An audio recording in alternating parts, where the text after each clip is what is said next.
again to my channel. If you're new here, you have just arrived, my friend. So today I am making coffee.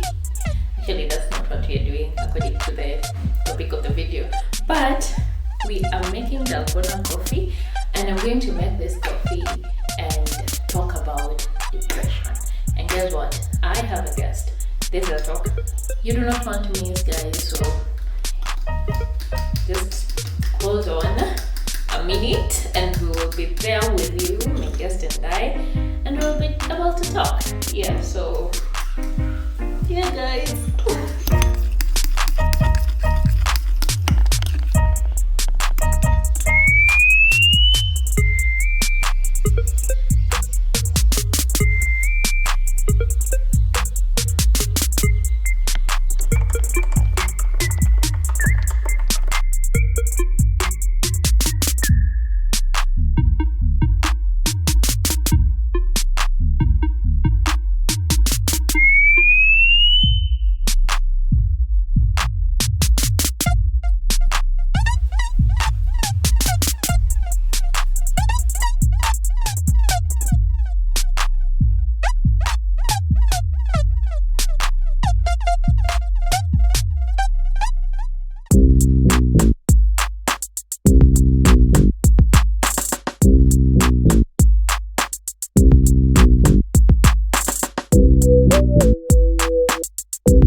Yo guys, what's up?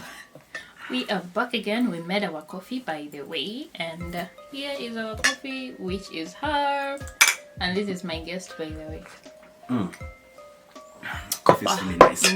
You really need to try this Dalgona coffee. It is so nice for all coffee lovers. And how are you? I'm okay.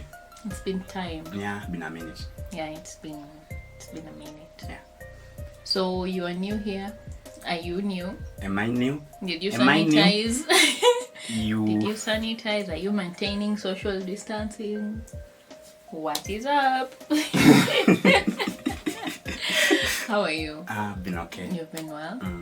Quarantining, sanitizing, doing all that nicing. Maintaining social distancing. Yeah.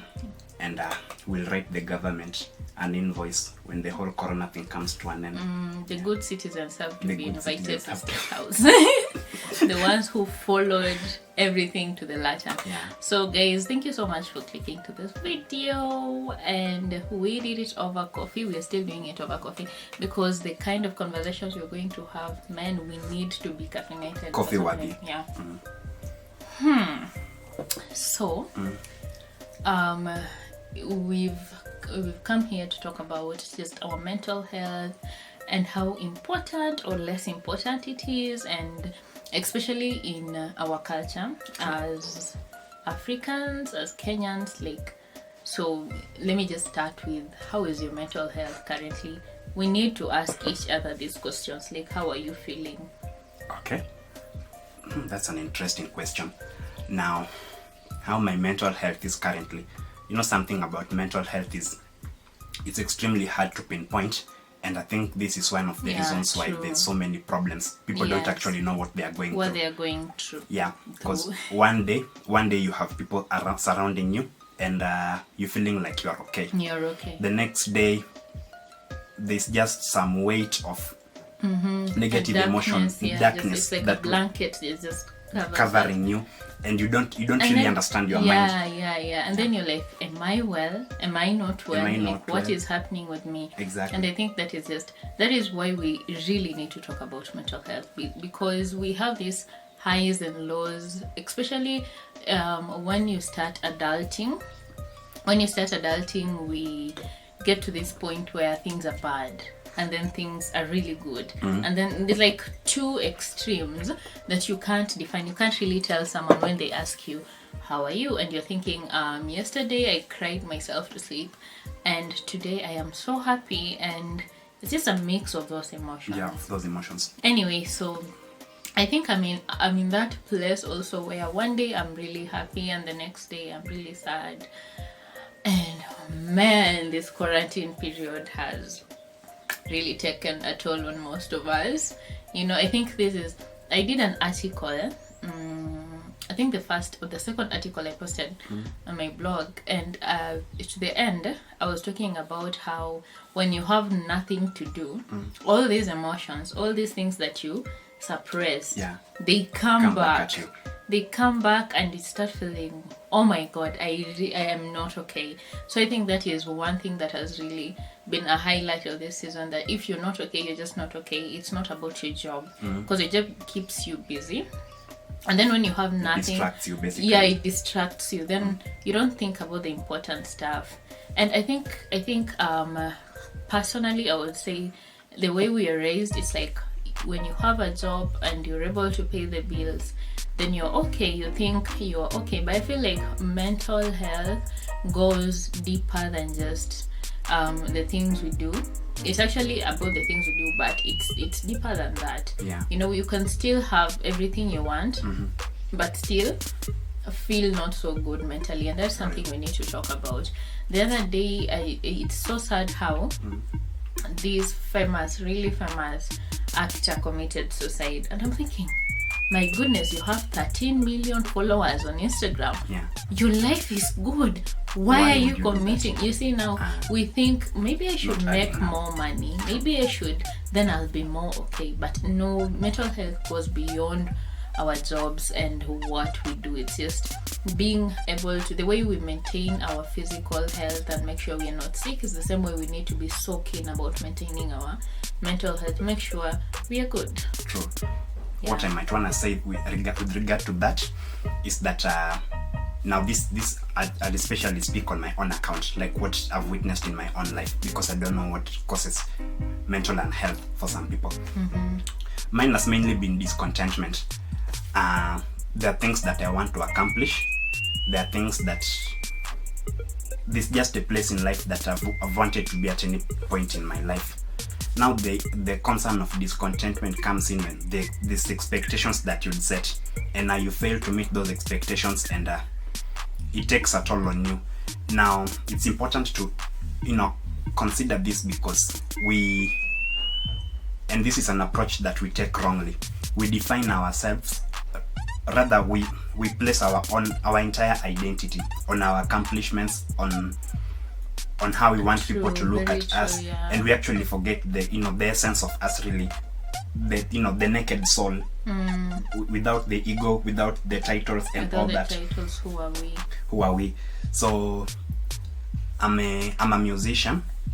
I make records now.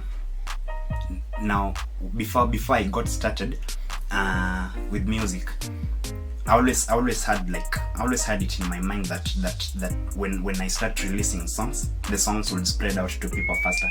Then I got started, and reality kind of hit me different. First off,